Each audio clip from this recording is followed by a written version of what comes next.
بسم اللہ الرحمن الرحیم۔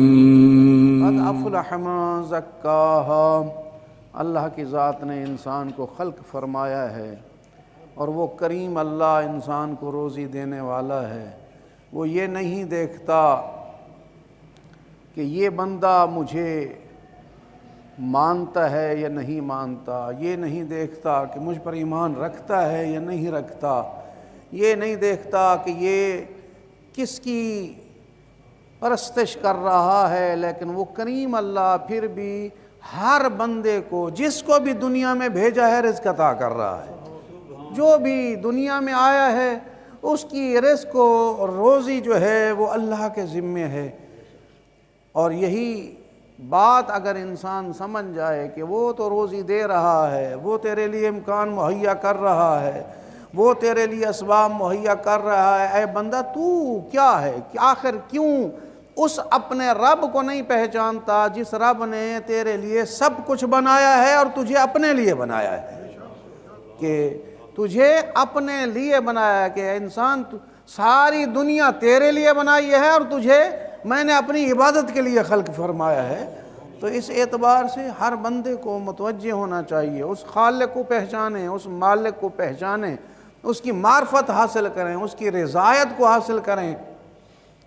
اگر ہم اس کی رضایت حاصل کرنا چاہتے ہیں تو پہلی بات یہ ہے کہ ہم اس بات کی طرف متوجہ ہوں کہ اس اللہ کو راضی کریں، اس کریم اللہ کو راضی کریں، اس کی ناراضگی سے بچیں، اس کریم اللہ کے لیے وہ کام کریں جو اللہ کو پسند ہیں، جو اللہ کے رسول کو پسند ہیں، جو اہل بیت کو پسند ہیں۔ یہ تسلسل ہے، اہل بیت، رسول اور پھر اللہ، یہ تسلسل ہے، اس میں کوئی اختلاف نہیں ہے۔ اہل بیت وہی چاہتی ہیں جو خدا چاہتا ہے، رسول بھی وہی چاہتے ہیں جو خدا چاہتا ہے، ان کے چاہنے میں کوئی فرق نہیں ہے، کیونکہ وہ اس کے نمائندے ہیں، انہوں نے اس امت کی رہنمائی کرنی ہے، ہدایت کرنی ہے، تو ہدایت ان کے ذمہ ہے۔ تو ہمیں متوجہ ہونا چاہیے کہ اس خدا کی نافرمانی سے بچیں۔ خدا کی نافرمانی سے بچنا ہے تو پہلے والدین کی نافرمانی سے بچیں، کیونکہ والدین کی اگر نافرمان ہے کوئی بندہ، والدین کا عاق شدہ ہے، تو اللہ نے خود فرما دیا ہے کہ اپنے نبی کے ذریعے بتا دیا ہے کہ جو بندہ عاق کے والدین ہے، والدین کا نافرمان ہے، اللہ کے نزدیک اس کی کوئی عبادت قبول نہیں ہے۔ گزشتہ چند جمعے میں اسی حوالے سے عرض کر رہا ہوں، تو آج ایک اسی حوالے سے اختتامیہ کے عنوان سے عرض کرتا چلوں کہ اگر کسی کے والدین حیات نہیں ہیں، زندہ نہیں ہیں، تو کیا جب وہ حیات نہیں ہے تو ان کی خدمت نہیں کر سکتا، ان کے ساتھ نیکی نہیں کر سکتا؟ اس سوال کا جواب آج ہم ڈھونڈیں تو معصوم سے روایت ہے، سید الابرار یوم القیامہ، قیامت والے دن نیک لوگوں کا وہ بندہ سردار ہوگا جو اپنے والدین کے مرنے کے بعد بھی ان سے نیکی کرے، ان کے مرنے کے بعد نیکی کرے۔ روایات کے مطابق، روایات میں آیا ہے کہ بعض اوقات بندے، یہ بات توجہ سے سنیں، بعض اوقات بندے اپنے والدین کی زندگی میں خدمت نہیں کر سکتے، خدمت میں کوتاہی کرتے ہیں، جب وہ چلے جاتے ہیں انہیں احساس ہوتا ہے کہ بھئی میں تو خدمت کر نہیں سکا، میں بلکہ ان کی نافرمانی کرتا رہا، ان کی جو ہے نا ان کے حق میں جو ہے وہ کمی کرتا رہا۔ تو کیا اس کا بھی کوئی حل اور قانون ہے شریعت میں؟ تو شریعت نے یہ راستہ بھی دکھایا ہے کہ مرنے کے بعد بھی آپ اپنے والدین کی خدمت کر سکتے ہیں۔ مرنے کے بعد بھی اگر آپ زندگی میں نافرمان تھے اور پھر متوجہ ہوئے کہ مجھ سے تو بڑی غلطیاں ہوئیں، میں نے اپنے والدین کا خیال نہیں رکھا، ان کے حق میں جو ہے وہ کوتاہی کرتا تھا، اگر وہ مر گئے ہیں تو پھر بھی آپ ان کے عاق کے والدین سے بچ کے فرما بردار بن سکتے ہیں۔ یہ شریعت نے راستہ بتایا ہے۔ اور اسی طرح یہ بھی شریعت میں موجود ہے کہ بعض بندے زندگی میں فرما بردار ہوتے ہیں لیکن والدین کے مرنے کے بعد ان کے نافرمان بن جاتے ہیں۔ بڑی تعجب کی بات ہے کہ زندگی میں ان کے فرما بردار ہیں لیکن ان کے مرنے کے بعد جو ہے وہ ان کے نافرمان بن جاتے ہیں۔ وہ کس طرح ہے؟ والدین اس دنیا سے چلے گئے، ان کے جانے کے بعد اگر کوئی بندہ انہیں بھلا دے، ان کے لیے کوئی اچھا کام نہ کرے، تو وہی بندہ آپ کے والدین کا نافرمان بن جاتا ہے۔ اس کے متعلق رسول خدا حضرت محمد مصطفیٰ صلی اللہ علیہ وآلہ وسلم کی حدیث ہے۔ آپ سے ایک بندہ آیا اور بندے نے آ کے سوال کیا، یا رسول اللہ میرے والدین اس دنیا سے چلے گئے ہیں، کیا اب بھی مجھ پر ان کا کوئی حق باقی ہے؟ آپ نے فرمایا نعم، ہاں ان کا حق باقی ہے۔ پہلا ان کا حق کیا ہے؟ پہلا حق یہ ہے کہ ان کے لیے تم نماز پڑھو۔ نماز پڑھو یعنی کیا مطلب؟ نماز ان کے لیے صلاۃ علیہما، ان کے لیے نماز پڑھو، یعنی اگر ان کی کوئی قضا نمازیں ہیں تو تم اپنے والدین کی قضا نمازیں یا خود پڑھو یا پڑھواؤ۔ یہ حق ہے والدین کا کہ پہلے ان کے لیے قضا نمازیں پڑھو۔ اگر قضا نمازیں نہیں ہیں تو مستحب نمازیں پڑھ کے ان کی روح کو ایصال کرو۔ مستحب نمازیں پڑھو، یہ 2 رکعت ہدیہ والدین یا والد یا والدہ میں پڑھ رہا ہوں قربتاً الی اللہ، تو مستحب نمازیں پڑھ کے ان کو ایصال کرو، تو یہ والدین خوش ہوں گے۔ پہلا حق کیا ہے؟ ان کے لیے نماز پڑھو۔ دوسرا حق یہ ہے، یہ رسول کے فرمان کے مطابق، کہ ان کے لیے استغفار کرو۔ اگر والدین چلے گئے ہیں ان کے لیے آپ ان کی توبہ کی، مغفرت کی دعائیں کرتے رہیں، یہ ان کا حق ہے۔ اگر کوئی بندہ اپنی زندگی میں یہ کوتاہی کر چکا ہے تو یہ کر سکتا ہے کہ ان کے لیے نمازیں پڑھے، ان کے لیے استغفار کرے، تو یقیناً وہ والدین کا فرما بردار بن سکتا ہے۔ پہلی نماز پڑھو ان کے لیے، دوسرا استغفار کرو، تیسرا اکرام و صدیقہما، تیسرا یہ ہے کہ والدین کے جو دوست ہیں ان کا احترام کرو، ان کا خیال رکھو۔ یہ حدیث رسول ہے۔ آپ کے والد کے کوئی دوست ہیں، اگر والد اس دنیا سے چلے گئے ہیں، یہ اولاد پر حق ہے کہ اپنے والد کے دوستوں کا بھی احترام کرے۔ یہ حق رسول بتا رہے ہیں کہ والدین چلے گئے ہیں، پہلی نماز پڑھو، دوسری ان کے لیے استغفار کرو، تیسرا جو ان کے دوست ہیں ان کا احترام کرو، ان کا خیال کرو، ان کی عزت کرو۔ چوتھا حق یہ ہے کہ ان کے جو رشتہ دار ہیں، والد یا والدہ کے جو بھی رشتہ دار ہیں، ان کے ساتھ صلہ رحمی کرو۔ یہ 4 حق رسول نے بتائے ہیں کہ والدین کے مرنے کے بعد یہ 4 حق ہیں جو باقی ہیں، کہ ان کے لیے نماز پڑھو، ان کے لیے استغفار کرو، اور ان کے دوستوں کا خیال کرو، احترام کرو، اور ان کے رشتہ داروں کے ساتھ صلہ رحمی کرو، اچھا سلوک کرو۔ یہ والد کا حق ہے۔ اور بعض اوقات یہی ہے کہ بندہ والدین کا آنکھ ہوتا ہے، ان کے لیے کوئی نیک کام کرتا ہے، اور ظاہر ہے کہ جب کوئی نیک کام بندہ کرے والدین کے لیے تو وہ ان تک پہنچتا ہے، جب ان تک پہنچتا ہے تو وہ ان کی خوشی کا باعث بنتا ہے، تو وہی اور نام اعمال میں اس کے لیے فرما برداری لکھ دی جاتی ہے۔ یہ بہت بڑی بات ہے۔ عمل ایک ہے، ثواب 2 برابر ہے، 2 بندوں کو ہے۔ عمل ایک، ثواب متعدد۔ وہ کیسے ہے؟ رسول کا فرمان ہے کہ اگر تم والدین کے لیے جو اس دنیا سے چلے گئے ہیں، والدین کے لیے نماز پڑھو، ان کے لیے صدقہ کرو، ان کے لیے روزے رکھو، اگر ان کے لیے تم حج کرو گے تو تمہیں بھی ثواب ہوگا اور تمہارے والدین کو بھی ثواب ہوگا۔ یعنی جتنا انہیں ثواب ملے گا تو اتنا تمہیں بھی ثواب ملے گا جو تم ان کے ایصال ثواب کے لیے جو کام انجام دے رہے ہو۔ تو اس اعتبار سے مرنے کے بعد بھی والدین کو نہیں بھلانا چاہیے، اپنی دعاؤں میں، صدقہ خیرات میں، ان کے واجبات کی ادائیگی میں۔ بعض اوقات آگ کے والدین ہوتا ہے لیکن والدین کے جانے کے بعد ان کے قرض ادا کرتا ہے، ان کے لیے نمازیں پڑھتا ہے، ان کے لیے دعائیں کرتا ہے۔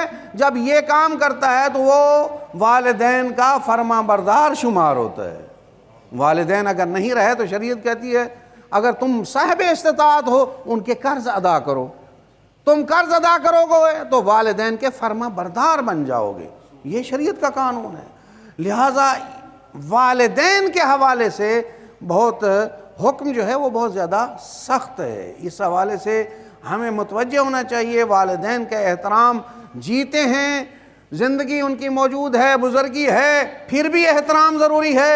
اگر اس دنیا سے چلے گئے ہیں تو جیسا کہ میں نے عرض کیا ہے پھر بھی احترام جو ہے والدین کا باقی ہے۔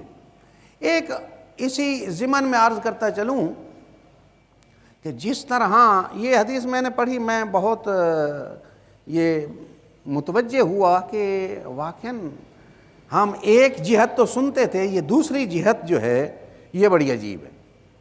رسول خدا حضرت محمد مصطفیٰ صلی اللہ علیہ وآلہ وسلم کا ارشاد ہے کہ جس طرح اولاد والدین کی آنکھ ہو جاتی ہے، نافرمان لکھی جاتی ہے، آنکھ لکھی جاتی ہے، اسی طرح والدین بھی اولاد کے لیے آنکھ لکھے جاتے ہیں۔ یہ بڑی تعجب ہے۔ آنکھ کے والدین تو ہم نے سنا تھا کہ والدین کا نافرمان، آنکھ کا مطلب یعنی نافرمان۔ جس طرح والدین آنکھ کے والدین اولاد بنتی ہے، اسی طرح والدین بھی آنکھ کے اولاد لکھے جاتے ہیں۔ بھئی یہ کیا ہے؟ اس کے لیے یہ ہے کہ اگر کوئی والدین اپنی اولاد کی تربیت میں کوتاہی کرتے ہیں، ان کی صحیح تربیت نہیں کرتے، ان کو تعلیم و تربیت نہیں دیتے، دینی و دنیاوی اعتبار سے حق سچ انہیں نہیں سکھاتے، قرآن مجید کی جو ہے تعلیم نہیں دیتے، اور انہیں دین کے ساتھ ساتھ باقی معاملات، سچائی اور معاملات انہیں نہیں سکھاتے، تو یہ آنکھ کے اولاد لکھے جائیں گے۔ یعنی حقوق کے اعتبار سے دیکھا جائے تو حقوق کے اعتبار سے جس طرح، یہ توجہ سے سنیں، جس طرح والدین بوڑھے ہو جائیں تو اولاد پر ان کا نان و نفقہ واجب ہے۔ آپ نے سنا ہے نا کہ بیوی کا نان و نفقہ شوہر پر واجب ہے، اسی طرح اگر والدین بوڑھے ہو گئے ہیں تو والدین کا نان و نفقہ بھی اولاد پر واجب ہے۔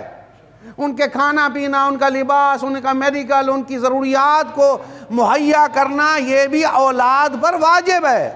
نان و نفقہ اولاد پر واجب ہے۔ جس طرح والدین پر اولاد پر واجب ہے، اسی طرح اولاد کا نان و نفقہ بھی پیدائش سے لے کے جوانی تک، ان کے برسر روزگار ہونے تک، خود کفیل ہونے تک، ان کا نان و نفقہ بھی والدین اگر استطاعت رکھتے ہیں تو ان پر واجب ہے۔ تو وہ ان کا خیال رکھیں۔ والدین کے لیے ضروری ہے کہ بچہ اگر جوان ہو گیا ہے کہ اس کی شادی کا اہتمام کرنا یہ اولاد کے حقوق میں سے ہے، وہ حق والدین پر ہے کہ وہ اہتمام کریں۔ اسی طرح تعلیم و تربیت کا حق بھی والدین پر ہے کہ اولاد کو اچھی تعلیم دیں، ان کے لیے جو ہے اچھا اہتمام کریں۔ اسی طرح ایک بات یاد رکھیں، حقوق کے حوالے سے ایک حدیث مجھے یاد آ گئی ہے، شاید پہلے بھی میں عرض کر چکا ہوں کہ قیامت کا دن ہوگا۔ قیامت کا دن اولاد جو ہے اللہ کی بارگاہ میں لائی جائے گی، اولاد لائی جائے گی اور وہ کہے گی کہ جزاک اللہ خیرا، کہ اللہ کی طرف سے والدین کو مخاطب ہو کے یا والد کو یا والدین کو مخاطب ہو کے کہے گی کہ اللہ آپ کو جزائے خیر دے، آپ نے ہمیں اچھی تربیت کی، اچھائی سکھائی، یعنی حلال و حرام جو ہے ہمیں بتائے، ہم عمل کرتے رہے، آج اللہ ہمیں جنت بھیج رہا ہے۔ تو غیب سے آواز آئے گی، اللہ کی طرف سے آواز آئے گی، اس اولاد کو بھی اور ان والدین کو بھی ان کے ساتھ جنت میں بھیج دو۔ اسی طرح قیامت والے دن ایک صدا آئے گی والدین کے لیے اولاد کی طرف سے، لا جزاک اللہ خیرا، کہ اللہ کی طرف سے آپ کو کوئی جزا نہ ملے، آپ نے جو ہے ہمارے حق میں کوتاہی کی، ہمیں اچھائی نہیں سکھائی، واجبات محرمات کی تعلیم نہیں دی، حرام حلال نہیں بتایا، ہم نے عمل نہیں کیا، آج اللہ ہمیں جہنم بھیج رہا ہے۔ تو اس وقت غیب سے آواز آئے گی اس اولاد کو بھی اور ان والدین جنہوں نے انہیں حلال حرام نہیں سکھایا، واجبات نہیں سکھائے، ان والدین کو بھی ان کے ساتھ جہنم میں بھیج دو۔ تو اس حوالے سے متوجہ ہونا چاہیے کہ ہم اپنی اولاد کو کم از کم اتنا دین بتائیں کہ حلال کیا ہے، حرام کیا ہے، قرآن مجید پڑھنا ناظرہ سکھائیں، ترجمہ پڑھ سکیں اپنی زبان میں، قرآن کو بھی سمجھ سکیں اور ضروریات دین کم از کم ان تک علم پہنچائیں تاکہ جو ہے اس عذاب سے ہم محفوظ رہیں۔ اولاد کے حوالے سے بعض اوقات والدین آگ کے لیے یا نافرمانی کے اسباب خود مہیا کرتے ہیں۔ یہ کیسے ہے؟ خود مہیا کرتے ہیں، وہ اس اعتبار سے اولاد کے حق میں جو ہے وہ کوتاہی کرتے ہیں۔ روایات میں ہے، توجہ سے سنیں کہ روایات میں ہے کہ آپ نے یہ تو سنا ہے کہ بھئی جو بندہ اپنے والد کے چہرے کی طرف دیکھے اللہ اسے حج مقبولہ کا ثواب عطا فرماتا ہے، یہ ہے۔ آج یہ سنیں کہ رسول فرماتے ہیں جو والد اپنی اولاد کے چہرے کی طرف شفقت کے ساتھ محبت کے ساتھ دیکھے اللہ اسے ایک غلام اللہ کی راہ میں آزاد کرنے کا ثواب عطا کرتا ہے۔ اولاد سے محبت و مہر و محبت کے ساتھ پیش آئیں، اولاد سے محبت کے ساتھ پیش آئیں، اولاد کے ساتھ نرمی برتیں، اولاد کی چھوٹی چھوٹی غلطیوں کو جو ہے وہ اگنور کریں، ان کو درگزر کریں۔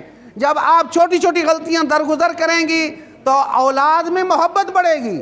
اور بعض اوقات ایسے ہوتا ہے کہ چھوٹی چھوٹی بات پہ جب تنقید ہو، ہر بات پہ روک ٹوک ہو تو وہ محبتیں کم ہوتی ہیں۔ بعض اوقات والدین چھوٹی چھوٹی باتوں پر اتنا شدید رد عمل دیتے ہیں جس کی وجہ سے اولاد کے دلوں میں والدین کی محبت کم ہوتی ہے۔ کہیں ایسا نہیں ہونا چاہیے، ہمیں متوجہ ہونا چاہیے۔ اولاد کی محبت کے حوالے سے ایک اور حدیث بھی سناتا چلوں کہ جو بندہ اپنی اولاد کو بوسہ دیتا ہے، جو بندہ اپنی اولاد کو بوسہ دیتا ہے، خوشی کے ساتھ جب بوسہ دیتا ہے اللہ اسے بہشت میں ایک درجہ عطا فرماتا ہے۔ روایات ہیں، یہ محبتیں اولاد میں منتقل کریں، ان محبتوں کی ضرورت ہے۔ ہاں اگر کوئی اسی اولاد سے کوئی غلطی ہوئی ہے بیٹھ کے سمجھانا، پیار و محبت سے نفع نقصان بتانا، یہ والدین پر فرض ہے، انہیں متوجہ کریں۔ یہ نہ ہو کہ اپنی اولاد کو معاشرے کے سپرد کر دیں۔ اگر آپ نے معاشرے کے سپرد کر دیا تو ظاہر ہے معاشرے نے جو ہے وہ محبتیں نہیں سکھانی، معاشرے نے نفرتیں سکھانی ہیں۔ معاشرہ جو ہے انسان کی اولاد کو اغوا کر لیتا ہے اور پھر وہ اولاد والدین کی رہتی نہیں ہے۔ آپ اگر محبتیں دیں گے تو آپ کی اولاد معاشرے میں محبتوں کے پیچھے نہیں بھاگے گی، بلکہ اسے گھر میں محبتیں مل رہی ہیں تو پھر وہ آپ کے دوست ہوں گے۔ والدین کو چاہیے کہ اپنی اولاد کو دوست بنا کے رکھیں، جب دوست بنا کے نہیں رکھیں گے تو نتیجہ یہی ہوگا کہ محبتیں کم ہوں گی اور وہ اولاد جو ہے وہ نافرمانی کی طرف جائے گی۔ اللہ سے دعا ہے کہ اللہ اہل بیت کے صدقے جس طرح ہم سب کو والدین کے حقوق ادا کرنے کی اللہ توفیق عطا فرمائے، اسی طرح ہم سب والدین کو بھی اپنے اولاد کے حقوق ادا کرنے کی اللہ توفیق عطا فرمائے۔